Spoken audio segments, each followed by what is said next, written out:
ನಮಸ್ಕಾರ ವೀಕ್ಷಕರೇ, ನೀವು ಇಷ್ಟಪಟ್ಟಂತಹ ವ್ಯಕ್ತಿಯನ್ನ ಸಂಪೂರ್ಣವಾಗಿ ನಿಮ್ಮಂತೆ ವಶೀಕರಣ ಮಾಡಿಕೊಳ್ಳಲು ಬಲಿಷ್ಠವಾದಂತಹ ಸ್ತ್ರೀ ಪುರುಷ ವಶೀಕರಣ ತಂತ್ರ.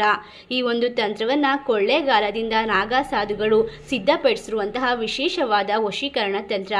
ಈ ಒಂದು ಪ್ರಯೋಜನಕಾರಿಯಾದಂತಹ ತಂತ್ರವನ್ನು ನೀವು ಶ್ರದ್ಧಾ ಭಕ್ತಿಯಿಂದ ಅಮಾವಾಸ್ಯೆ ಹುಣ್ಣಿಮೆಯ ದಿನಗಳಲ್ಲಿ ಮಾಡಿಕೊಳ್ಳೋದ್ರಿಂದ 100ಕ್ಕೆ 100ರಷ್ಟು ಫಲ ಅನ್ನೋದು ಸಿಗ್ತಾ ಹೋಗುತ್ತೆ. ಮೊದಲಿಗೆ ಏನು ಮಾಡಬೇಕು ಅಂತ ಅಂದರೆ, ನೀವು ಇಷ್ಟ ದೇವರನ್ನ ನೆನೆಸ್ಕೊಂಡು ದೀಪವನ್ನ ಹಚ್ಕೊಳ್ಬೇಕು.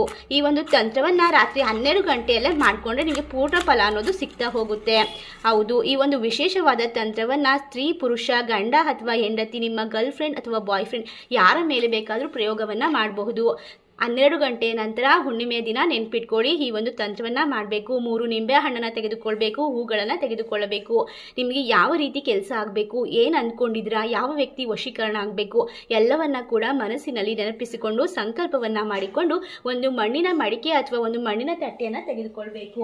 ನಂತರ ನಿಮ್ಮ ಕೈಯಲ್ಲಿ ಒಂದು ಹಿಡಿ ಅಕ್ಕಿಯನ್ನು ತೆಗೆದುಕೊಂಡು ಇದರ ಒಳಗೆ ಹಾಕಿ ನೀವು ಹೇಳ್ತಿರುವಂತಹ ವ್ಯಕ್ತಿಯ ಹೆಸರನ್ನು ನೆನಪಿಸ್ಕೊಳ್ಬೇಕು.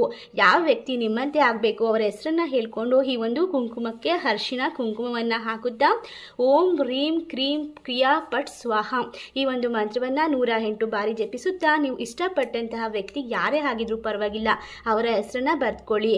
ಉದಾಹರಣೆಗೆ ಕುಮಾರ್ ಪ್ಲಸ್ ಮಾನಸ ಈ ರೀತಿಯಾಗಿ ಬರೆದುಕೊಂಡು ಈ ಒಂದು ನಿಂಬೆಹಣ್ಣನ್ನು ಇದ್ರ ಒಳಗಡೆ ಇಟ್ಕೊಳ್ಬೇಕು.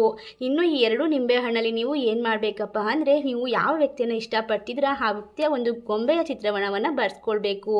ನಂತರ ಇದಕ್ಕೆ ಓಂ ಹ್ರೀಂ ಶ್ರೀಂ ಕ್ರೀಂ ಕ್ರಿಯಾಪಟ್ ಸ್ವಾಹ ಸಿದ್ಧಿ ವ್ಯಕ್ತಿ ವಶಂ ಸ್ವಾಹ ಎಂಬ ಮಂತ್ರವನ್ನು ಹೇಳಿಕೊಳ್ಳುತ್ತಾ ಕೈಯಲ್ಲಿ ನಿಂಬೆಹಣ್ಣನ್ನು ಇಟ್ಕೊಳ್ಬೇಕು.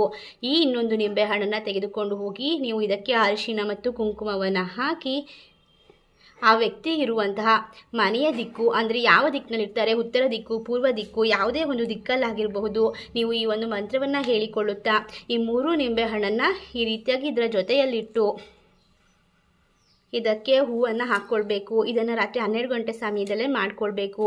ಈ ರೀತಿಯಾಗಿ ಹೂವನ್ನು ಹೇಳುತ್ತಾ ನೀವು ಓಂ ಚಾಮುಂಡಾಯೇ ವಿದ್ಮಹೇ ಇಷ್ಟ ಸಿದ್ಧಿ ವ್ಯಕ್ತಿ ವಶಂ ಸ್ವಾಹ ಈ ಒಂದು ವಿಶೇಷವಾದ ಮಂತ್ರವನ್ನು ಜಪಿಸಿಕೊಳ್ಳುತ್ತಾ ನಂಬಿಕೆ ಶ್ರದ್ಧಾ ಭಕ್ತಿಯಿಂದ ಮಾಡಬೇಕು. ಮತ್ತು ಈ ಒಂದು ಕೆಲಸವನ್ನು ಒಳ್ಳೆ ಕಾರ್ಯಕ್ಕೆ ಮಾತ್ರ ಮಾಡಬೇಕಾಗುತ್ತೆ.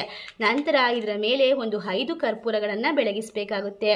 ಈ ರೀತಿಯಾಗಿ ಇಟ್ಟು 3 ಕಡೆಗೂ ಒಂದೊಂದು ನಿಂಬೆಹಣ್ಣಿನ ಮೇಲೆ ಕರ್ಪೂರಗಳನ್ನು ಇಟ್ಟು ಕರ್ಪೂರವನ್ನು ಉರಿಸಬೇಕು. ನಂತರ ಇದನ್ನು ತೆಗೆದುಕೊಂಡು ಹೇಗೆ ಏನು ಮಾಡಬೇಕಪ್ಪ ಅಂತ ಅಂದರೆ, ನೀವು ಇದನ್ನು ಹುಣ್ಣಿಮೆಯ ದಿನ ರಾತ್ರಿಯೇ ತಗೊಂಡೋಗಿ ಅವರ ಮನೆ ಯಾವ ದಿಕ್ಕಿನಲ್ಲಿದೋ ಆ ದಿಕ್ಕಿನಲ್ಲಿ ಈ ಒಂದು ನಿಂಬೆಹಣ್ಣನ್ನು ಎಡಗಾಲಿನಿಂದ ತುಳಿದು ಬರಬೇಕು.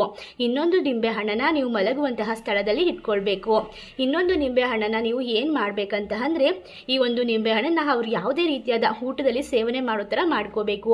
ಅಂದರೆ ಅವರಿಗೆ ಕುಡಿಯೋಕೆ ಜ್ಯೂಸ್ ರೀತಿಯಾರ ಕೊಡ್ಬೋದು ಅಥವಾ ಯಾವುದಾದ್ರೂ ಊಟದ ರೀತಿಯಲ್ಲಿ ಕೊಡ್ಬೋದು. ಈ ಒಂದು ವಶೀಕರಣ ತಂತ್ರವನ್ನು ನಿಮಗೆ ಮನೆಯಲ್ಲಿ ಮಾಡ್ಕೊಳ್ಳೋಕ್ಕೆ ಸಾಧ್ಯ ಇಲ್ಲ ಅಂತಂದರೆ ಸ್ಕ್ರೀನ್ ಮೇಲೆ ಕಾಣುವ ಗುರೂಜಿ ನಂಬರ್ಗೆ ಕರೆ ಮಾಡಿ. ಇವರು ವಿಶೇಷವಾಗಿ ಸ್ತ್ರೀ ಪುರುಷ ವಶೀಕರಣವನ್ನು ಕೇವಲ ಒಂದೇ ದಿನದಲ್ಲಿ ಶಾಶ್ವತವಾಗಿ ಮಾಡಿಕೊಡ್ತಾರೆ. ಧನ್ಯವಾದಗಳು.